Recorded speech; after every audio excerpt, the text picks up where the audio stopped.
Welcome to Immigration Info, your ultimate hub for all things immigration. Looking for visa tips, country guides, and the latest immigration updates? You're in the right place. Subscribe for expert insights and join our global community today. The number of immigrants to the U.S. jumped to the highest level in 2 decades this year, driving the nation's overall population growth, according to estimates released Tuesday by the U.S. Census Bureau. The United States added 1.6 million people, more than 2/3 of which came from international migration, bringing the nation's population total to 334.9 million. It marks the second year in a row that immigration-powered population gains. A decline in the number of deaths since the depths of the COVID-19 pandemic also contributed to the U.S. growth rate. Population gains stem from immigration and births outpacing deaths. After immigration declined in the latter half of last decade and dropped even lower amid pandemic-era restrictions, the number of immigrants last year bounced back to almost 1 million people. The trend continued this year as the nation added 1.1 million people. The last time immigration surpassed 1.1 million people was in 2001, according to Census Bureau figures compiled by William Frey, a demographer at the Brookings Institution. It is a sign of things to come.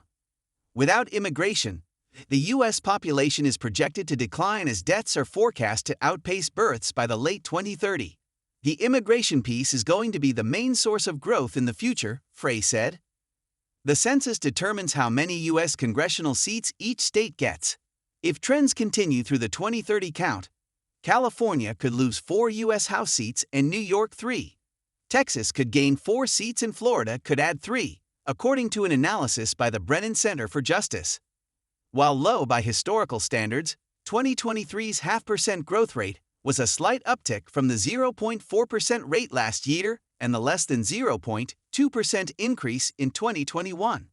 There were about 300,000 fewer deaths this year compared with a year earlier.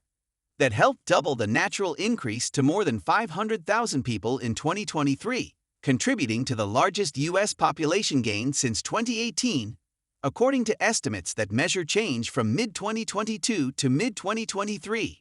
The population increased in 42 states, up from last year's 31 states.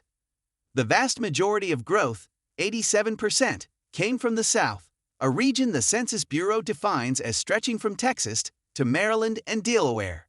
But the concentration of growth seen during the height of the pandemic in Texas, Florida, North Carolina, and Georgia diminished in 2023. We peaked in the movement of people to those Sun Belt hotshots, Frey said. It's tapering off a little bit. South Carolina's 1.7% growth rate topped all other states, and its population rose by more than 90,000 residents. More than 90% of the growth came from domestic migration, or people moving from another U.S. state to South Carolina. Without domestic and international migration, the Palmetto State would have lost population in 2023 with almost 1,300 more deaths than births. Florida had the next highest growth rate at 1.6%, adding more than 365,000 residents. That was also the second highest growth in terms of raw numbers. Only Texas surpassed it, gaining more than 473,000 people. More people moved to Florida than any other U.S. state this year, with the almost 373,000 movers about evenly split between domestic and international. Significantly fewer residents died in Florida compared to last year, leading to a natural decrease of only around 7,600 people. Of the 50 states, New York had the biggest rate of population decline, losing 0.5%. It also recorded the largest decline in pure numbers, with a drop of almost 102,000 residents, although it marks a much smaller decline than last year's 180,000-person drop. The almost 74,000 international arrivals and the state's natural increase of more than 41,000 residents couldn't offset the almost 217,000 New Yorkers who departed the state from mid-2022 to mid-2023.